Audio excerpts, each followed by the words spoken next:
The Forum lay in ruins. Broken columns stood like gravestones for the empire that had been. Between them Mikhail fought on, his shield dented, his sword's edge nicked from 100 blows. The Turks pressed in from all sides, their curved blades glinting in the smoke-hazed firelight. Each face before him was a mask of resolve, each strike meant to end him. Yet still he held the line. His breath came in ragged bursts, the taste of iron in his mouth, the weight of his armor biting into his shoulders. Every step back was another stone surrendered to the enemy. Yet he refused to yield.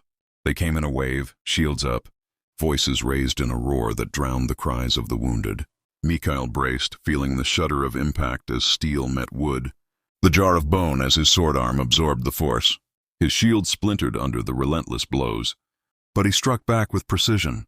Each thrust aimed to buy one more heartbeat of resistance.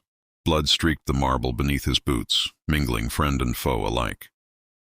Somewhere in the chaos, the memory of the Emperor's command rang in his mind.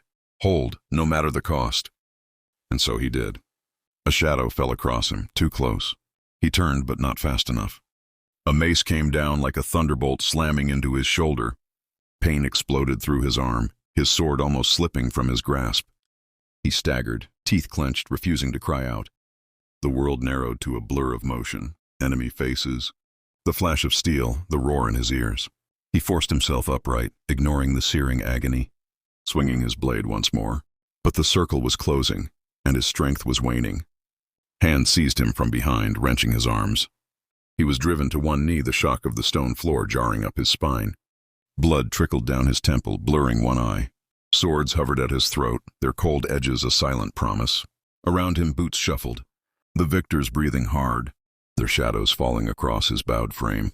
The world's sound dimmed to the slow beat of his heart. Rough rope bit into his wrists, the fibers grinding into raw skin. He was yanked to his feet, the enemy's grip unyielding. Yet Mikhail's head lifted, eyes fixed beyond the blood and smoke, past the press of soldiers, toward the distant dome of Hagia Sophia rising above the city. Fires raged in the streets, their light flickering against the banners of the conquerors as they waved above the ruins. But his gaze did not falter. Even bound, even beaten, he would not give them the satisfaction of seeing his spirit broken. The city might fall, the walls might crumble, but the memory of its defenders would endure. And in that final defiance he found his last victory,